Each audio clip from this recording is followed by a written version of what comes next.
इस कलयुग में उस मालिक को प्राप्त करने के लिए संत और महात्माओं ने केवल 3 क्रियाएं बताई। पहला है सुमरन, दूसरा है ध्यान और तीसरा है भजन।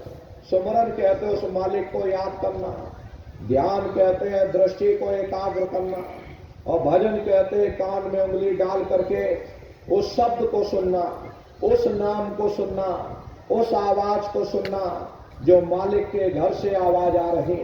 तो कैसे आप लोग सुमरन करोगे, कैसे ध्यान करोगे और कैसे भजन करोगे, अच्छी तरह से समझ लीजिएगा और घर पर बैठ करके आप लोग करिएगा। तो सबसे पहले सुमरन कैसे किया जाएगा? सुमरन करने के लिए एक माला आप लोग ले लीजिएगा। ये देखो प्रेमी भाई बहनों, 108 दाने की माला है। अपने अपने घरों में बैठ करके बाहर से अपनी आंख को बंद कर देना। दोनों आंखों के मध्य भाग में जहां पर देवियां बिंदी लगाती हैं, बस यहीं पर अपने ध्यान को एकाग्र करके और हर दाने पर जय गुरुदेव नाम का उच्चारण करिएगा। हर दाने पर जय गुरुदेव नाम, जय गुरुदेव, जय गुरुदेव, जय गुरुदेव, जय गुरुदेव कुल 108 बार आपको करना है। दोबारा फिर यहाँ आ जाएंगे, यहां से फिर जय गुरुदेव नाम का उच्चारण करिएगा। हर दाने पर जय गुरुदेव नाम का उच्चारण, जय गुरुदेव, जय गुरुदेव, जय गुरुदेव, जय गुरुदेव कुल 108 बार। तीसरी बार फिर यहां जाएंगे, यहां से फिर जय गुरुदेव नाम का उच्चारण करिएगा। जब आप जय गुरुदेव नाम का उच्चारण करोगे तो दोनों आंखों के मध्य भाग में अपने ध्यान को जमा करके और मन ही मन, अंदर ही अंदर जय गुरुदेव नाम का उच्चारण करिएगा। जिसको आप याद कर रहे हो, एक समय ऐसा आएगा वो अंतर में तुम्हारे सामने प्रकट हो जाएगा। उसके नूरानी स्वरूप को देख लेना, बड़ी भारी कयामत है। एक बार देख लोगे सारी जिंदगी नहीं भूलोगे। फिर उसी के स्वरूप को याद करके जय गुरुदेव नाम का सुमरन आप सभी नए प्रेमी भाई बहन करिएगा। चौथी बार फिर यहीं से, 5वीं बार फिर यहीं से, इस तरह से कुल 8 बार जय गुरुदेव नाम का सुमरन आप सभी नए प्रेमी भाई बहन करेंगे। 8 बार करने के बाद ये माला आप रख दीजिएगा। प्रेमी भाई बहनों, ये जय गुरुदेव नाम किसी साधारण इंसान का नाम नहीं, ये स्वयं नामी महाप्रभु का नाम है। हमारे गुरु महाराज इस कलयुग में जय गुरुदेव नाम का जहाज लगा कर गए। अगर इस जहाज पर सारी दुनिया बैठेगी, ये जहाज सारी दुनिया को पार करेगा। अरे अभी क्या देखते हो, वो समय आगे आ रहा, जय गुरुदेव नाम से आगे चल करके न जाने कितनी रूहें ये खेपों की खेपें पार होंगी। ये नए जीवों के लिए रास्ता सरल से सरल किया गया, वरना बहुत से पुराने पुराने प्रेमी अगर पूछा जाए नाम रूप स्थान गाजे बाजे वो तक भूल जाते। इसलिए नए जीवों के लिए ये रास्ता और सरल किया गया। अब आप जय गुरुदेव नाम का स्मरण करना। एक है साध है सब सद है, सब साध है सब जाए।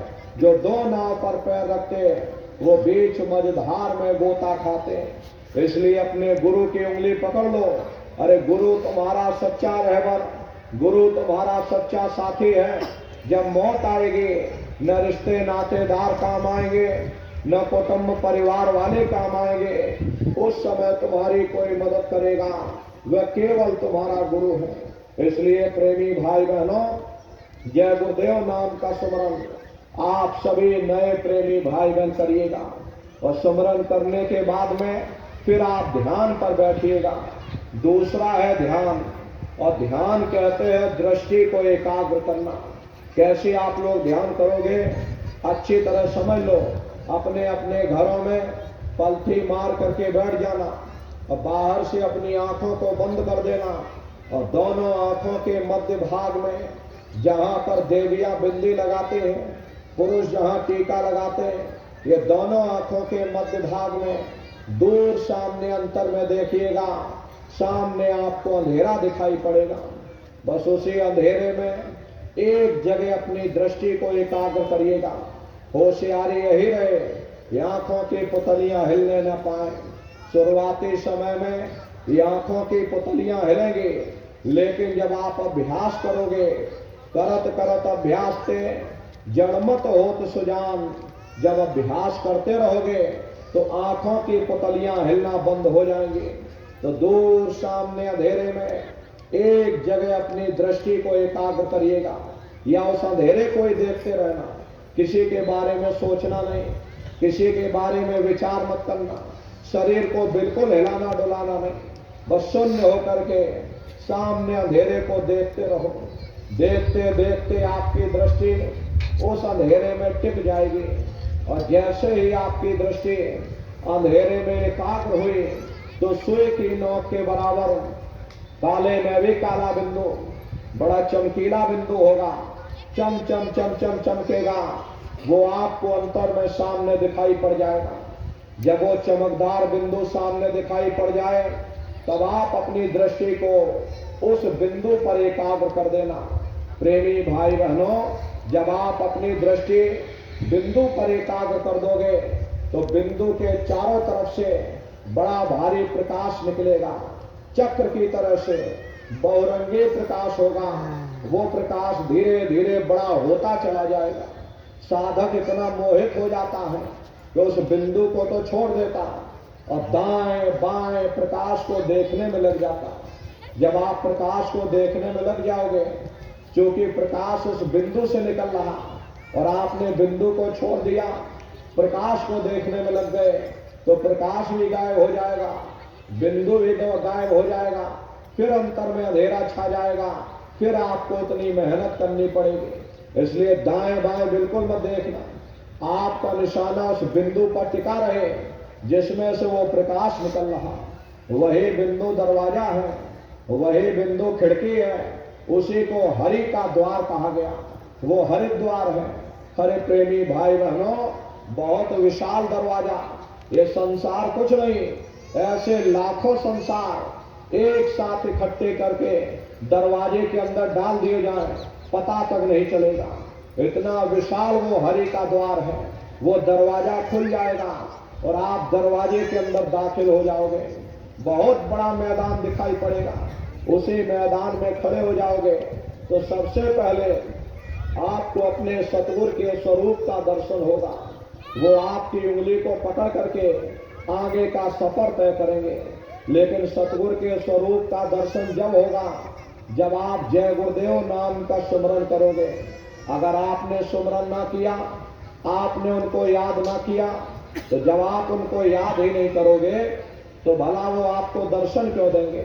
और जब आपको दर्शन नहीं होगा तो आप आगे का सफर तय नहीं कर सकते। इसीलिए जय गुरुदेव नाम का सुमरन सबसे पहले कराया जाता है। जब आप जय गुरुदेव नाम का सुमरन करोगे, फिर जब आप ध्यान पर बैठोगे और जब दरवाजे के अंदर दाखिल हो जाओगे तो सबसे पहले उन्हीं के स्वरूप का दर्शन होगा। वो आपकी उंगली को पकड़ करके आगे का सफर तय करेंगे। तो ये है ध्यान करने का तरीका। एक बार फिर से समझ लो कैसे ध्यान करोगे। आंखों को बंद कर देना, आंखों पर बिल्कुल जोर मत देना। बहुत से लोग क्या करते हैं, ये अपनी आंखों की पुतलियों पर जोर देते हैं ताकि जल्दी से दृष्टि एकाग्र हो जाए, तो जोर लगा करके देखते हैं। यदि आप अपनी आंखों पर जोर डालोगे तो आंखों की पुतलियों में दर्द होगा, फिर आप अपनी आंखों को खोल दोगे। इन बाहरी आंखों का यहाँ पर कोई काम नहीं। जैसे सोते समय धीरे से अपनी आंख को बंद करते हो, ऐसे धीरे से आंखों को बंद कर लेना।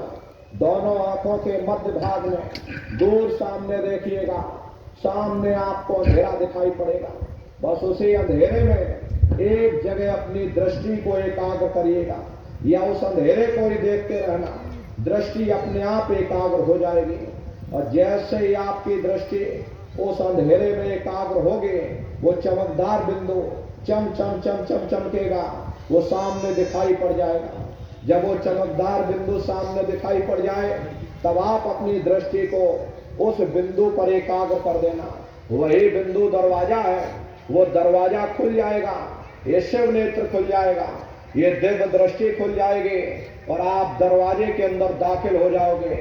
एक बार प्रेमी भाई बहनों, ये दिव्य दृष्टि खोल लो, फिर क्या भूत क्या भविष्य और क्या वर्तमान, कोई भेद आपसे गुप्त नहीं रहेगा। लाखों वर्ष पहले क्या हुआ था, भविष्य में क्या होने वाला, बैठे बैठाए आप सबको जान सकते हो। ये है ध्यान करने का तरीका। और तीसरा है भजन।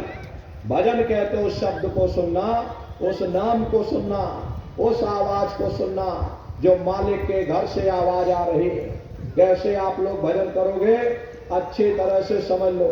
ये आंख और कान को बंद कर देना, दोनों उंगली कानों में डाल करके ये कानों को बंद कर दीजिएगा। कान इसीलिए बंद किए जाते हैं ताकि बाहर की कोई आवाज हमको सुनाई न पड़े। अपनी सुविधा के अनुसार बैठिएगा, कुर्सी पर चाहे कुर्सी पर बैठ जाओ, सोफे पर चाहे सोफे पर, या कोई कड़ी तकिया इस तरह से रख लो और दोनों पहली यहाँ रख करके दोनों उंगली कानों में डाल के कानों को बंद कर लो। अब बहुत सी हमारी माताएं बहनें बूढ़े बुजुर्ग, अरे भाई आपके घुटनों में दर्द होता है या रीढ़ की हड्डी में दर्द होता है, अब आप बैठ करके नहीं कर पाते तो आप लेट करके करो। ऐसे सीधे लेट जाओ और लेटे लेटे आंख और कान को बंद कर लो, लेकिन ध्यान रखिएगा फिर लेटे लेटे आप सो न जाओ। इसलिए चेत करके चेतन अवस्था में लेटिएगा, आंख और कान को बंद कर देना। अरे यही तो कहा गया कि आंख कान मुख बंद कराओ, अनहद ढिंगा शब्द सुनाओ। यानी पहले अपने आंख को बंद करो, अपने मुख को बंद करो, दोनों उंगली कानों में डाल करके ये कानों को बंद कर लो और ऊंचे से ऊंचा ध्यान दे करके उस आवाज को सुनने की कोशिश करो। प्रेमी भाई बहनों, जब आप अपने कानों को बंद करके ऊंचा ध्यान दे करके सुनोगे तो आपको ऐसा अनुभव होगा कि कहीं सीटी जैसी आवाज हमारे कानों में गूंज रही, हर एक को सुनाई पड़ेगी। टी इस तरह से सीटी जैसी आवाज शुरू में आप सभी को सुनाई पड़ेगी। अरे शाम को अपने अपने घरों में बैठिएगा, ये बाहर से आंख और कान को बंद कर लेना और जरा गौर से ऊपर आवाज को सुनना तो सीटी जैसी आवाज सुनाई पड़ेगी। करना आपको कुछ नहीं, लेटे हो चाहे बैठे हो, बस आप उस आवाज को सुनते रहना और सुनते सुनते उसी में लीन हो जाओ। जब आप उसमें लीन हो जाओगे तो कुछ समय बाद में दोबारा आपको अनुभव होगा कि कहीं बड़ी दूर से एक महीन आवाज, घंटे और शंख की आवाज हमारे कानों में गूंज रही है। जैसे मंदिरों में घंटियां बजती हैं, टन टन टन टन, इस तरह घंटे और शंख की आवाज सुनाई पड़ेगी। उसी घंटे शंख की आवाज को महात्माओं ने शब्द कहा। अरे आपकी धर्म पुस्तकों में लिखा है कि पोथे पढ़ पढ़ जग मुआ, पंडित भया न कोय, और 2.5 अक्षर प्रेम का पढ़े सो पंडित होए। दुनिया वाले कहते हैं कि 2.5 अक्षर का मतलब प्रेम है। अरे प्रेम नहीं है, प्रेम में तो मात्रा लगी हुई है। यहाँ पर जिस 2.5 अक्षर का वर्णन किया है वो है शब्द शा आदा बा और दा। उसी शब्द को महात्माओं ने नाम कहा। कलयुग केवल नाम आधारा और सुमिर सुमिर नर उतर ही पारा। कलयुग में केवल नाम का आधार है, वो नाम तुम्हारे अंदर दिन और रात धुनकारे दे रहा है।